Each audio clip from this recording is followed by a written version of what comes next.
எப்படி பாதுகாத்து என்னை கூட்டிகிட்டு போனாங்க. எஸ்பிஎம் சார், ரஜினி சார், அந்த செட்டில் இருக்கிற எல்லாருமே இவ்வளோ ப்ரொடெக்ட் பண்ணி, எவ்வளோ நைஸாக, எவ்வளோ டெலிகேட்டாக ஹேண்டில் பண்ணி எனக்கு ரொம்ப செல்லமாக பார்த்தாங்க. சொல்ல போனால் நான் படிச்சுட்டு இருந்தது என்ஜினியரிங், அதுக்கப்புறம் ஐஐஎம் போயிட்டு இந்தியன் இன்ஸ்டியூட் ஆஃப் மேனேஜ்மெண்ட் போயிட்டு எம்பிஏ படிக்கணும். இது மட்டும்தான் ஒரே குறிக்கோள் எனக்கு. ஃபர்ஸ்ட் இயர் படிச்சுட்டு இருக்கும்போது முதல் படம் பண்ணுறதுக்கான வாய்ப்பு கிடச்சிது.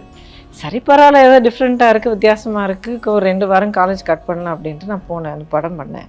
அதுக்கப்புறம் நிறைய பேர் கேட்க ஆரம்பித்தாங்க. எனக்கு எரிச்சலாக போச்சு. ஒரு ஸ்டேஜில் ஃபோன் எடுக்கிறதுக்கே பயமாக இருந்தது. அப்படி அவ்வளோ ஒரு டிமாண்டு, ரொம்ப எரிச்சலாக இருக்கும். எனக்கு ஃபோனை வைக்க சொல்லுங்கம்மா ப்ளீஸ், எனக்கு படிக்கணும் அப்படின்னு அந்த மாதிரி இருக்கும்போது ஒரு படம் ஒரு டைரக்டர், நான் 3 மாதமாக ஃபோன் பண்ணிகிட்டே இருக்கேன் உங்களுக்கு, எங்கள் அம்மா கிட்ட சொல்கிறாரு, நான் பேச மாட்டேன், என்னோட ஒரே ஒரு ரிக்வெஸ்ட், நீங்கள் வாங்க சென்னைக்கு வந்து எங்களை மீட் பண்ணுங்கள், உங்களுக்கு கம்ஃபர்டபுளாக இருந்ததுன்னு தோணுச்சா நீங்கள் பண்ணுங்கள், இல்லைன்னா அடுத்த ஃப்ளைட்லேயே நீங்கள் திரும்ப போயிடலாம், எந்த ஒரு நிர்பந்தமும் இல்லை அப்படின்னாங்க.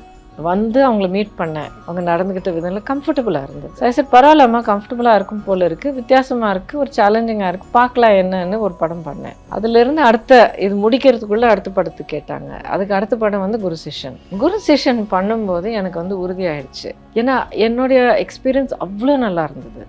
எப்படி பாதுகாத்து என்னை கூட்டிகிட்டு போனாங்க. எஸ்பிஎம் சார், ரஜினி சார், அந்த செட்டில் இருக்கிற எல்லாருமே எவ்வளோ ப்ரொடெக்ட் பண்ணி, எவ்வளோ நைஸாக, எவ்வளோ டெலிகேட்டாக ஹேண்டில் பண்ணி எனக்கு ரொம்ப செல்லமாக பார்த்தாங்க சொல்ல போனால். ஸோ அந்த படம் முடிக்கிறதுக்குள்ளே எனக்கு நல்லா ஞாபகம் இருக்குது. அம்மா கிட்ட சொன்னேன், ரொம்ப நல்லா இருக்குமா இந்த இண்டஸ்ட்ரி, எல்லாரும் இவ்வளோ நல்லா இருக்காங்க, அடுத்த படம் பண்ணலாமே, ஒத்துக்கலாமே அப்படி சொல்லி வந்தேன். அவங்க சொன்னாங்க, நிஜமாக உனக்கு இதுதான் வேணுமா அப்படின்னு கேட்டாங்க. ஆமாம்மா அப்படின்னு சொன்ன பிறகு அதுக்கப்புறம் அவங்க எல்லா ஸ்டெப்ஸும் எடுத்துகிட்டு நம்ம இங்கே செட்டில் ஆகி அடுத்தடுத்து கண்டினியூஸாக படங்கள் பண்ணேன்.